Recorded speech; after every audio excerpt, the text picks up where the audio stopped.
அன்பிற்குரிய செம்மொழி நம்பி டிவியின் நேயர்களுக்கு அன்பான வணக்கம். அன்பு நேயர்களே, நமது செம்மொழி நம்பி டிவி சேனலை சப்ஸ்கிரைப் செய்து விட்டீர்களா? நீங்கள் சப்ஸ்கிரைப் செய்தால்தான் நாங்கள் போடுகின்ற இந்த பதிவுகளெல்லாம் உங்களுக்கு நேரடியாக வரும். நீங்கள் அதை கண்டு கழிக்கலாம். அன்பிற்குரிய நேயர்களே, இன்றைக்கு பாராளுமன்றம் அறிவிப்பின்படி நாளைக்கும் நடைபெற வேண்டும். ஆனால் இன்று பிரதமர் நரேந்திர மோடி அவர்கள் பேசி முடித்தவுடன் பாராளுமன்றத்தை சபாநாயகர் தள்ளி வைத்து விட்டார். அதிலே கூட குறிப்பாக நேற்றைய தினம் வரலாற்று சிறப்பு மிகுந்த ஒரு எழுச்சி உரையை ராகுல் காந்தி அவர்கள் பேசியிருந்தார். அவர் பேசிய அந்த வரலாற்று சிறப்பு மிகுந்த உரையை இன்றைக்கு நீக்கி இருப்பதாக சபாநாயகர் அவர்கள் அறிவித்திருக்கிறார். எதை நீக்கினார்கள், எதை நீக்கவில்லை என்பது தெரியவில்லை. ஆனால் நேற்று ராகுல் காந்தி அவர்கள் பேசிய பேச்சுக்கள் உண்மையிலே முத்தான பேச்சுக்கள். இன்றைக்கு இந்திய துணைக்கண்டத்திலே என்னென்ன பிரச்சனைகள் இருக்கிறது, ஒவ்வொரு மாநிலத்தையும் நீங்கள் எடுத்துக்கொள்வீர்கள் என்று சொன்னால் தமிழ்நாட்டிலே என்ன பிரச்சனை இருக்கிறது, கேரளத்திலே என்ன பிரச்சனை இருக்கிறது, ஆந்திரத்திலே என்ன பிரச்சனை இருக்கிறது, தெலுங்கானாவிலே என்ன பிரச்சனை இருக்கிறது, கர்நாடகத்திலே என்ன பிரச்சனை இருக்கிறது, ஒரிசாவிலே என்ன பிரச்சனை, உத்தரப்பிரதேசத்தில் என்ன பிரச்சனை, குஜராத்திலே என்ன பிரச்சனை, எப்படி நாடெங்கும் இருக்கின்ற மாநிலங்களில் இருக்கின்ற பிரச்சனைகளை அருமையாக சுட்டி காட்டினார். அதே நேரத்திலே ஒரு அருமையான கருத்தை சொன்னார். சிவபெருமானுடைய படத்தை எடுத்து பாராளுமன்றத்திலே காட்டுகிறார் ராகுல் காந்தி. அந்த படத்தை காட்டிவிட்டு அவர் சொல்லுகிறார், நாங்கள் சிவபெருமான் மீது உண்மையாக சொல்லுகிறோம், உண்மையைத்தான் நான் சொல்லுகிறோம். ஆனால் சிவபெருமான் கழுத்தில் இருக்கின்ற பாம்பு போல் இருக்கிறவர்கள் அவர்கள் பொய்யையே பேசிக் கொண்டிருக்கிறார் என்று அருமையாக சுட்டி காட்டினார். இந்த வார்த்தைகள் இன்றைக்கு குறிப்பிலே இருக்கிறதா இல்லையா என்பது தெரியவில்லை. ஆனால் அருமைக்குரிய நேயர்களே, வேண்டுமென்றே நம்முடைய பாசிச பாஜக ராகுல் காந்தியுடைய பேச்சை அவர்கள் ரசிக்கவில்லை.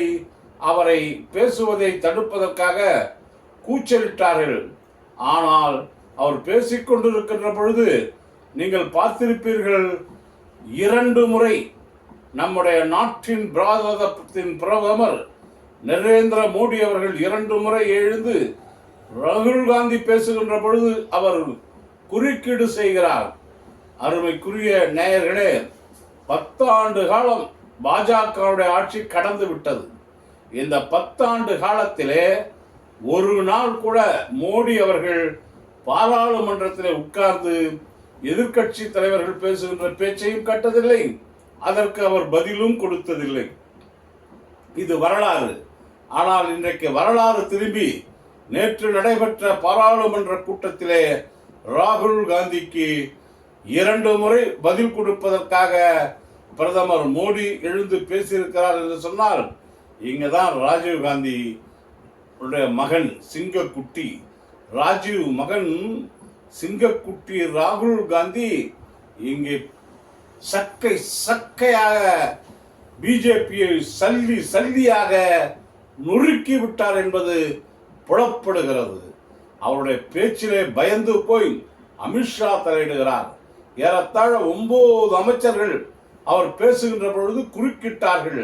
இதை பற்றியெல்லாம் கவலைப்படாமல் ராகுல் காந்தி மிக அருமையான ஒரு பாராளுமன்ற உரையை நிகழ்த்தி இருக்கிறார் என்று சொன்னால் எங்கேயோ போயிட்டார், பட்டையை கிளப்பிட்டார் பாராளுமன்றத்தில் ராகுல் காந்தி.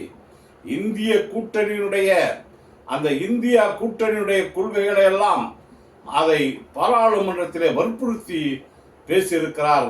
நீட்டை பற்றி பேசியிருக்கிறார், மணிப்பூரை பற்றி பேசியிருக்கிறார், இன்னும் இருக்கிற அத்தனை மாநிலங்களை பற்றி பேசியிருக்கிறார் என்று சொன்னால் ராகுல் காந்தியினுடைய உயரம் வளர்ந்து கொண்டே போகிறது. இதுவல்ல, அவர் இருக்க வேண்டிய இடம் எங்கே என்பது இந்த நாட்டு மக்கள் புரிந்து கொள்ள வேண்டும் என்று இந்த நேரத்திலே நான் சொல்லிக்கொள்ள விரும்புகிறேன்.